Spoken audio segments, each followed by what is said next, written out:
ഞാനിന്ന് രാവിലെ ഒരു 10 മണിയോടുകൂടി ചായ കുടിക്കാനായിട്ട് വീട്ടിൽ ചെന്നപ്പോൾ കണ്ട കാഴ്ച എന്ന് അറിയോ? എൻ്റെ മോൻ, ഇളയ മോൻ, 6 വയസ്സുള്ള എൻ്റെ കുട്ടി വീടിൻ്റെ വാതിക്കലിരുന്ന്, മുറ്റത്തിരുന്ന്, മണ്ണിലിരുന്ന് മണ്ണപ്പം ചുട്ട് കളിക്കുന്ന ഒരു കാഴ്ചയാണ് കണ്ടത്. എനിക്ക് തോന്നുന്നത് ഇന്ന് പലപ്പോഴും നമ്മളെല്ലാവരും കാണാൻ ആഗ്രഹിക്കുന്ന, ഇപ്പോൾ 90 കിഡ്സ് കടന്നു വന്ന ഒരു ബാല്യം നമ്മളെല്ലാവരും കാണാൻ ആഗ്രഹിക്കുന്ന ഒരു കാഴ്ചയാണ് ഈ മുറ്റത്ത് ഇരുന്ന് മണ്ണിൽ കളിക്കുന്നത്. നമ്മളെല്ലാവരും ഒരുപാട് തല്ലുകൊണ്ടതും ഇങ്ങനെയുള്ള കളികൾ കളിച്ചിട്ടാണ്. അറിയാമല്ലോ, വീട്ടിലിരിക്കുന്ന പാത്രവും ചട്ടിയും കലവും ഒക്കെ എടുത്തുകൊണ്ട് വന്ന് വീടിൻ്റെ മുറ്റത്ത് വെച്ചിട്ട് വെള്ളം ഒഴിച്ച് മണ്ണപ്പൊക്കെ ചുട്ട് കളിച്ച് ആടി കൊള്ളാത്ത ഒരു 90 കിഡ്സും ഇല്ല. ഉണ്ടാ? ഇല്ല. കാരണം എന്താണ്?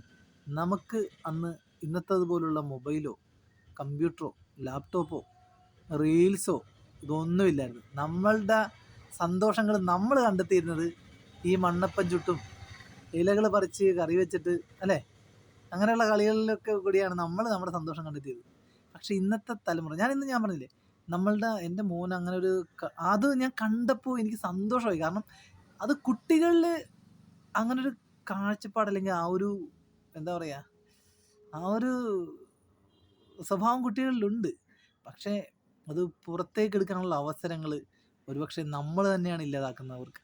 കാരണം 24 മണിക്കൂറും വൈഫൈയും ടിവിയും ഫോണും കണക്ഷനും കമ്പ്യൂട്ടറും അതും ഇതുമൊക്കെ, പിന്നെ കുറേ കളിപ്പാട്ടങ്ങളൊക്കെ മേടിച്ച് കൊടുത്തിട്ട് ആ കൊച്ചുങ്ങളെ ഇങ്ങനെയുള്ള കാര്യങ്ങൾ. അപ്പോൾ അവൻ ആ മണ്ണിൽ കളിച്ചപ്പോൾ ഞാൻ ഓർത്തൊരു കാര്യമുണ്ട്, ഒരു ഡോക്ടർ പറഞ്ഞൊരു കാര്യമുണ്ട്.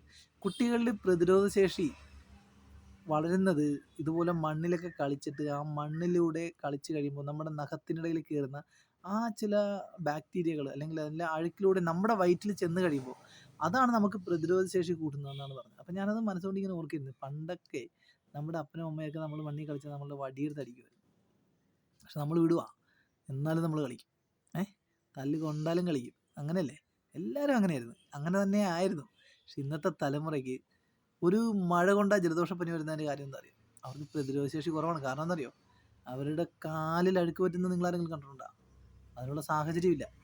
സ്കൂളിൽ പോകുന്ന ഷൂ ഇട്ടുകൊണ്ട് പോകുന്ന കുട്ടികൾ തിരിച്ച് വൈകുന്നേരം വീട്ടിൽ വന്നാൽ ഷൂ അകത്തോട്ട് കയറി ആ ഷൂ ഊരി കഴിഞ്ഞാൽ പിന്നെ അവർ ബെഡിലോ സോഫയിലോ എവിടെയെങ്കിലും ഇരുന്നിട്ട് കമ്പ്യൂട്ടറിൽ ഗെയിം കളിക്കുക, അല്ലെങ്കിൽ റീൽസ് കാണുക, അല്ലെങ്കിൽ ഫോണിൽ ടി വിയിൽ, ഇതൊക്കെ തന്നെ. അല്ലാതെ അവർക്ക് എവിടെ കോണ്ടാക്ട് ചെയ്യാൻ, ഭൂമിയുമായിട്ട് കോണ്ടാക്ട് ചെയ്യാൻ, അല്ലെങ്കിൽ അവരുടെ പ്രതിരോധശേഷി വളരാനുള്ള ഒരു സാഹചര്യവും നമ്മളായിട്ട് ഉണ്ടാക്കി കൊടുക്കുന്നില്ല.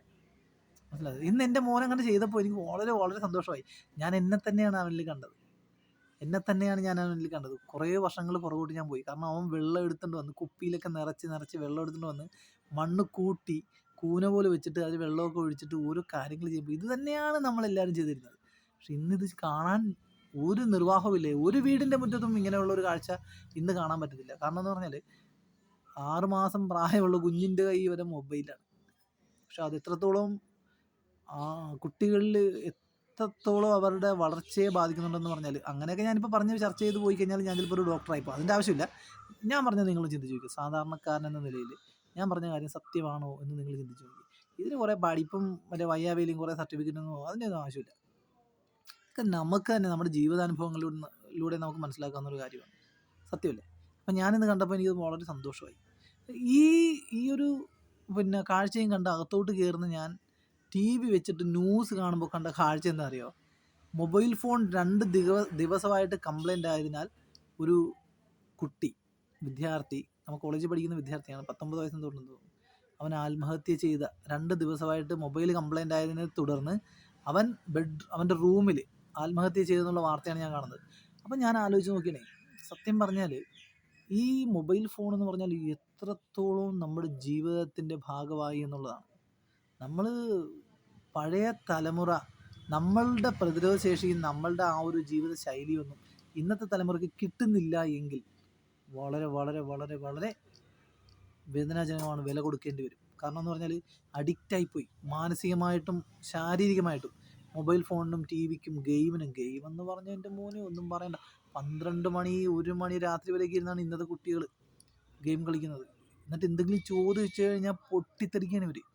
ഇൻസ്റ്റാഗ്രാം എന്തെങ്കിലും ചോദ്യം ചെയ്ത് കഴിഞ്ഞാൽ, മാതാപിതാക്കന്മാർ എന്തെങ്കിലും ചോദിച്ചാൽ പൊട്ടിത്തെറിക്കാൻ.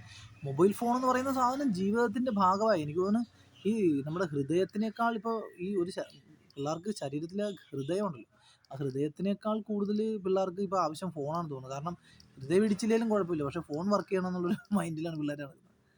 ശരിക്കും പറഞ്ഞാൽ ഞാനിത് പറയാനുള്ള കാരണം ഇതാണ്. രാവിലെ എനിക്ക് ആ കാഴ്ച കണ്ടപ്പോൾ വളരെ സന്തോഷമായി. എല്ലാ കുട്ടികളും അങ്ങനെയൊക്കെ തന്നെയായിരുന്നെങ്കിൽ നമ്മളൊക്കെ വട്ടക്കിളി മാസം എന്ന് പറഞ്ഞാൽ ഓരോ സ്ഥലത്ത് ഓരോ പേരാണ് കേട്ടോ. നമ്മളുടെ സ്ഥലത്ത് പറയുന്നൊരു പേരാണ്. ഈ റൗണ്ട് ഇങ്ങനെ വട്ടം വരച്ചിട്ട് എല്ലാവരും കൂടെ ഓടിയിട്ട് അതിനകത്ത് ഒരാളെ പിടിക്കാനായിട്ട് കുറേ പേരെ പിടിക്കാൻ ഒരാൾ ഓടുന്നതും, പിന്നെ അറിയാലോ ഫുട്ബോൾ കളി, ക്രിക്കറ്റ് കളി, പിന്നെ അതുപോലെ തന്നെ ഓടിപ്പിടുത്തം, കുട്ടിയും കോലും കളി, ഇതൊക്കെ നമ്മുടെ ഓരോ നാട്ടിലും ഓരോ ഭാഷയാണ്, ഓരോ പേരാണ് പറയുന്നത്. എങ്കിലും ഇതൊക്കെ തന്നെയായിരുന്നു നമ്മൾക്ക് ഒരു ദിവസം സ്കൂളിൽ പോയിട്ട് നമ്മൾക്ക് അവധി കിട്ടിക്കഴിഞ്ഞാൽ നമ്മൾ ഗ്രൗണ്ടിൽ നിന്നുകൊണ്ട് നമ്മൾ ഇത്തരം കളികളിൽ ഏർപ്പെടുന്ന ഒരു പ്രവണതയായിരുന്നു. പക്ഷേ ഇന്നത്തെ തലമുറ മുഴുവൻ ചെയ്യുന്നത് ഒരു 5 മിനിറ്റ് കിട്ടിക്കഴിഞ്ഞാൽ ഫോൺ എടുക്കുക, ഫോണിനകത്ത് കുറേ റീൽസ് ഇങ്ങനെ കണ്ടുകൊണ്ടിരിക്കുക. പിള്ളേരെ പറ്റിക്കാനായിട്ട് കുറേ റീൽസ് ഇറക്കി വിടുന്നുണ്ട്. എൻ്റെ പൊന്നെ, ഒരു കാര്യമില്ലാത്ത റീൽസ്. അതൊരു മിഠായി കവറായിരിക്കും. ആ മിഠായി കവർ ഇങ്ങനെ സൂം ചെയ്ത് കാണിച്ച് അതിനെക്കുറിച്ച് ഇങ്ങനെ കുറേ കാര്യങ്ങൾ പറഞ്ഞ് അയ്യോ സത്യം പറഞ്ഞാൽ എനിക്ക് നല്ല വരുന്നുണ്ട്. ഒരു ഒരു മിഠായി കവറായിരിക്കും അതിനകത്തുള്ളത്. ഒരു മിഠായി കവർ വെച്ചിട്ട് ആ മിഠായി കവർ സൂം ചെയ്തും സൈഡിൽ നിന്നൊക്കെ കാണിച്ച് പിള്ളേരെ വശത്താക്കി ഒരു പ്രയോജനമില്ല. കുറേ റീൽസ് കുഞ്ഞുങ്ങളെ വഴിതെറ്റിക്കാനായിട്ട്. എന്തൊക്കെ കോപ്രായങ്ങൾ കാണിക്കുന്നത് ഈ പിള്ളേരെ പിടിച്ചിരുത്താനായിട്ട്. ഞാൻ ആലോചിക്കുന്നത് കുട്ടികൾക്ക് എന്തെങ്കിലും പ്രയോജനമുള്ള, ഇല്ലെന്ന് ഞാൻ പറയുന്നില്ല, പ്രയോജനമുള്ള റീൽസും ഉണ്ട്, ഒരുപാടുണ്ട്, ഓക്കെ. പക്ഷെ എന്നാലും ഞാൻ പറയുന്നത് ഒരു പരസ്യം ഇപ്പോൾ ഇടക്കിടക്ക് നമ്മുടെ ഫോണിൽ വരാറുണ്ട്. നിങ്ങൾ റീൽസും മാറ്റിക്കൊണ്ടിരുന്നാലും നിങ്ങൾ എങ്ങും എത്താൻ പോകുന്നില്ലെന്ന്. സത്യമാണ്. ഈ കൊച്ചു കുട്ടികൾക്ക് ഈ ഫോൺ ഉപയോഗിക്കുന്ന, ഇനിയിപ്പോൾ അത് സാധ്യമല്ല, എനിക്കറിയാം സാധ്യമല്ല. കാരണം ഇനിയുള്ള തലമുറയിൽ ഫോണെന്ന് പറയുന്ന സാധനം മാറ്റി വെച്ചിട്ടുള്ള ഒരു കാര്യവും നമ്മളിപ്പോൾ, ഞാൻ പറഞ്ഞില്ലേ, ഇപ്പം ഞാനും ഈ പറയുന്നത് പോലെ വിശുദ്ധന പുണ്യാണെന്നല്ല, എൻ്റെ കയ്യിലും ഫോണുണ്ട്, ഞാൻ ഫോൺ യൂസ് ചെയ്യാറുണ്ട്. പക്ഷെ നമ്മുടെ ജോലി സമയത്ത് നമ്മളങ്ങനെ കൂടുതൽ ഉപയോഗിക്കത്തില്ല. എന്നാലും പക്ഷേ ഇന്നത്തെ തലമുറ ഈ കുട്ടികളുടെ അത്ര അഡിക്ഷൻ എനിക്കില്ല. കാരണം ഈ കുട്ടികൾക്ക് ഈ ഗെയിം എന്ന് പറയുന്ന സാധനം എൻ്റെ പൊന്നെ എന്തുവാണിത്. ഗെയിം കളിച്ച് ഇവന്മാരോട് ഇപ്പോൾ ഒന്നും പറയാൻ പോലും പറ്റാത്ത അവസ്ഥയാണ്. പറഞ്ഞു കഴിഞ്ഞാൽ പിന്നെ പ്രശ്നമായി, കാര്യങ്ങൾ കൈവിട്ട് പോയി എന്നുള്ളൊരവസ്ഥയാണ്. ഞാൻ പറയുന്നത് ഇത് ഇപ്പോൾ പിന്നെ എല്ലാ വീടുകളിലും ഇപ്പം അനുഭവിച്ചുകൊണ്ടിരിക്കുന്ന ഒരു പ്രശ്നത്തെക്കുറിച്ചാണ് ഞാൻ പറയുന്നത്. ചിന്തിച്ച് നോക്കി, ഞാൻ പറയുന്നത് സത്യമാണല്ലോ. പക്ഷേ ഇനിയിപ്പോൾ ഒരു മാറ്റം വരത്തില്ല. കാരണം നമ്മൾ മാറ്റം വരുത്താൻ ശ്രമിച്ചാൽ ഇതിനിപ്പോൾ ഒരു മാറ്റം വരത്തില്ല. ഇത് മാറ്റം വരുന്നത് എപ്പോഴായിരിക്കും അറിയോ? ഇതിനേക്കാൾ പുതിയത് എന്തെങ്കിലും കണ്ടുപിടിക്കുമ്പോൾ ഇത് പഴയതാവും. അപ്പോഴേ ഇത് ഉപേക്ഷിക്കുള്ളൂ. കാരണം പണ്ട് ടി വി എന്ന് പറഞ്ഞാൽ ഭയങ്കര, നമുക്കറിയാലോ, നമ്മളൊക്കെ ദൂരദർശനിൽ സിനിമ കാണാൻ വേണ്ടി എന്തുമാത്രം പാടുപെട്ടാണ്. പക്ഷേ ഇന്ന് ടി വി ആർക്ക് വേണം? ഇന്ന് വൈഫൈ ഉണ്ടെങ്കിൽ ടി വി ആണ്, സ്മാർട്ട് ടി വി ആണെങ്കിൽ. അല്ലെങ്കിൽ ആർക്ക് വേണം? കേബിൾ കണക്ഷനൊക്കെ ഇപ്പോൾ എവിടെയുള്ളത്? മനസ്സിലായോ? അപ്പോൾ ആ ഒരു കാരണം കൊണ്ട് ഞാൻ ഓർക്കണം, ഇത് ഇപ്പോൾ ഈ ഇൻ്റർനെറ്റും ഈ പറയുന്ന ഇതൊക്കെ ഇതിനേക്കാൾ വലുത് എന്തെങ്കിലും കണ്ടുപിടിച്ചാൽ മാത്രമേ ഇനി ഈ തലമുറ ഇതിൽ നിന്ന് രക്ഷപ്പെടുകയുള്ളൂ. അപ്പോൾ അത് അതിലും വലിയൊരു അബദ്ധത്തിലേക്കായിരിക്കും പോകുന്നത്. എന്തായാലും കൊള്ളാം, നല്ല കാര്യം. ഡിജിറ്റൽ ഇന്ത്യ അല്ലേ, തലമുറയെ നശിപ്പിച്ചുകൊണ്ടിരിക്കുന്ന ഇന്ത്യ. സമ്മതിക്കണം കേട്ടോ. ഞാനപ്പോൾ ഈ രാവിലത്തെ ഈ കാഴ്ച കണ്ടപ്പോൾ എനിക്ക് സന്തോഷമായി. അപ്പോൾ അത് നിങ്ങളിലേക്ക് എത്തിക്കണമെന്നുള്ളത് എനിക്കൊരു ആഗ്രഹമായിരുന്നു. അപ്പോഴേ ഒരു വീഡിയോ ചെയ്യണമെന്ന്. ഇത് ഞാൻ ചെയ്യുന്ന വീഡിയോകൾ നിങ്ങൾ കാണുന്നതാണ്. നിങ്ങൾ പലരും കണ്ടിട്ടുണ്ടെങ്കിൽ നിങ്ങൾ മനസ്സിലാക്കണം, എനിക്ക് ഇങ്ങനെയൊക്കെയുള്ള വീഡിയോകളാണ് ഇഷ്ടം. ഞാൻ ചെയ്യുന്നത് വലിയ എന്താ പറയുക, കാര്യങ്ങളെക്കുറിച്ച് പറയാനുള്ള അറിവൊന്നും എനിക്കില്ല. ഉള്ള കാര്യം പറയാം, നമ്മൾ സാധാരണക്കാരാണ്. നമ്മൾക്ക് നമ്മുടേതായിട്ടുള്ള കാര്യങ്ങൾ പറഞ്ഞാൽ മതിയല്ലോ, നമ്മുടെ അനുഭവം അല്ലെങ്കിൽ നമ്മുടെ ചുറ്റുപാട് നടക്കുന്ന കാര്യങ്ങൾ. അപ്പോൾ ഇത് കണ്ടപ്പോൾ എനിക്കൊരു ആഗ്രഹമായിരുന്നു ഇങ്ങനൊരു വീഡിയോ ചെയ്യണമെന്ന്. എന്തായാലും അത് ചെയ്യാൻ പറ്റി. എത്ര പേര് കാണുമെന്നോ എത്ര പേര് ലൈക്ക് ചെയ്യുമെന്നോ അതൊന്നും എനിക്കറിയത്തില്ല. ഞാനതൊന്നും എന്താ പറയുക, അതിനെക്കുറിച്ച് ചിന്തിക്കാറില്ല. എനിക്ക് പറയേണ്ട കാര്യങ്ങൾ ഞാൻ വിളിച്ച് പറയും. അതിൽ സത്യം ഉണ്ടെങ്കിൽ നിങ്ങൾ അംഗീകരിക്കുക. ഇനി അതല്ല, സത്യമില്ലെങ്കിൽ കമൻറ്റ് ബോക്സിൽ വന്ന് തെറി പറഞ്ഞോ, ഐ ഡോണ്ട് കെയർ. ഞാൻ പറഞ്ഞില്ലേ, എനിക്കതൊരു കുഴപ്പമില്ല. കമൻറ്റ് ബോക്സിൽ വന്ന് എത്ര വേണമെങ്കിലും ചെയ്ത് വിളിച്ചോ, എനിക്കൊരു പ്രശ്നമില്ല. പക്ഷേ ഞാൻ പറയുന്നത് സത്യമാണെങ്കിൽ, നിങ്ങൾ ന്യായമാണെന്നുണ്ടെങ്കിൽ നിങ്ങൾ അത് അംഗീകരിച്ച് അതും കമൻറ്റ് ബോക്സിൽ രേഖപ്പെടുത്തണം. ഓക്കെ.